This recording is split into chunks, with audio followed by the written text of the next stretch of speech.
కొత్త ప్రభుత్వం వచ్చిన తర్వాత మహిళలపై దాడులు జరుగుతున్నాయి. దాని మీద మీరు ఒక అభిప్రాయం చెప్పగలరా? ఈరోజు 2 సంవత్సరాల కూటమి ప్రభుత్వం అధికారంలో వచ్చిన తర్వాత రాష్ట్రంలో ఒక మహిళకి హోంమంత్రి బాధ్యతలు అప్పచెప్పినప్పటికీ మహిళలు ఎంత అభద్రతా భావంలో ఈరోజు జీవిస్తున్నారో మనం 2 ఏళ్లుగా చూస్తూ ఉన్నాం. ఈరోజు చిన్నారుల మీద అత్యాచారాలు జరుగుతున్నాయి. అత్యాచారాలు జరుగుతున్నప్పుడు మరి వాడిని ప్రశ్నించే కనీస గొంతుకని కూడా మరి ఈరోజు నొక్కివేసేటువంటి ప్రయత్నాలు జరుగుతూ ఉన్నాయి. నిన్నటికి నిన్న మనం చూసాం, గుంటూరులో ఒక మహిళను వివస్త్ర చేసి ఆ వార్డుకి సంబంధించినటువంటి టీడీపీ నాయకుడు మరి ఏ విధమైన దుశ్చర్యం చేశారో మనం అందరం కూడా కళ్ళకు కట్టినట్టు చూసాం. ఆ ఉదంతం జరిగిన 2 రోజులు 3 రోజుల వరకు కూడా ఎలాంటి స్పందన అనేది first of all police department నుంచి లేదు.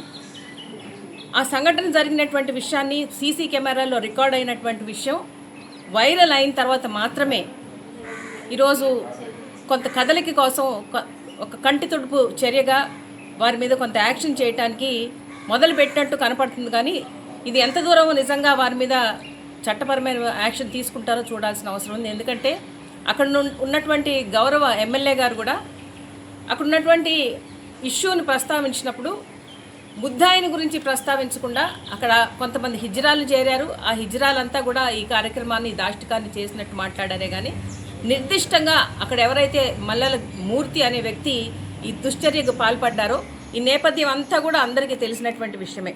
ఒక చిన్న తగాదా, ఒక చిన్న అంశాన్ని లేవనెత్తి అక్కడ ఉన్నటువంటి బోర్డుకు సంబంధించినటువంటి ఆర్థిక లావాదేవీలో మరి వచ్చినటువంటి పొరపచ్చాలని మరి నేపథ్యంగా చేసుకొని ఒక మహిళ మీద, ఒక మహిళని ఎంత దాష్టికంగా, ఎంత నిరంకుశంగా, ఎంత మరి అమానవీయంగా ఆవిడ మీద మరి ప్రవర్తించారు మనం చూసాం.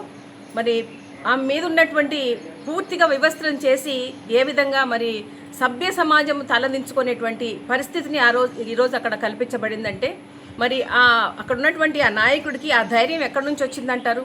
ఈరోజు మనం రాష్ట్రం అంతా చూస్తూ ఉన్నాం. ఎక్కడ కూడా మరి ప్రశ్నించిన వారిని మరి గొంతు నొక్కేస్తున్నారు. మరి మరి విషయాల మీద మాట్లాడేటువంటి వారిని పూర్తిగా అరికట్టేటువంటి విధానాన్ని మనం చూస్తూ ఉన్నాం. ఈరోజు వైఎస్ఆర్సీపీ ఒక కొత్త యాప్ని కూడా లాంచ్ చేశారు. ఎందుకు లాంచ్ చేశారు అనేది మనం సుదీర్ఘంగా ఆలోచిస్తే జగన్ గారి 2.0 పాలన మీద అనేక అంశాలు ఏ విధంగా జగన్మోహన్ రెడ్డి గారు వైఎస్ఆర్సీపీ అధినేత మరి ప్రజల్లోకి చొచ్చుకుపోయి ప్రజా సమస్యల మీద ఏ విధంగా ఆయన ప్రతిస్పందిస్తున్నారో అన్ని విషయాలు కూడా పూర్తిగా వైరల్ అవుతున్నటువంటి పరిస్థితుల్లో పూర్తిగా ప్రజల్లోకి ఈ సోషల్ మీడియా మాధ్యమం ద్వారా వెళ్తున్నటువంటి సందర్భంలో మరి ఏ అంశం మీద ఆయన గళమెత్తినా కానీ ఆ అంశాన్ని, ఆ మీడియాని తీసేయటం జరుగుతూ ఉంది. అందుకని ఈరోజు జగన్మోహన్ రెడ్డి గారి నాయకత్వంలో 2.0 పాలన రావాలన్న ఉద్దేశంతో ఒక కొత్త యాప్ని కూడా లాంచ్ చేయడం జరిగింది. నేను దీన్ని ఎందుకు ప్రస్తావించానంటే ఈరోజు ఉన్నటువంటి వ్యవస్థలు పూర్తిగా కూటమి నేతల అడుగు జాడల్లో, వారి కనుసన్నల్లో వారు ఇచ్చేటువంటి ఆజ్ఞలకి లోబడి వ్యవస్థలు పనిచేస్తూ ఉన్నాయి.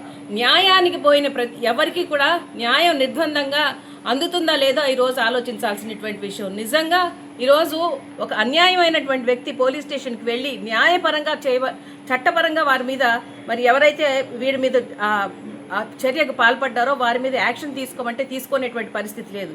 కేవలం పైనుంచి వచ్చేటువంటి మరి ఆజ్ఞలకి, పైనుంచి వచ్చేటువంటి ఇన్స్ట్రక్షన్స్కి లోబడి ఈరోజు వ్యవస్థలు పనిచేస్తూ ఉన్నాయి.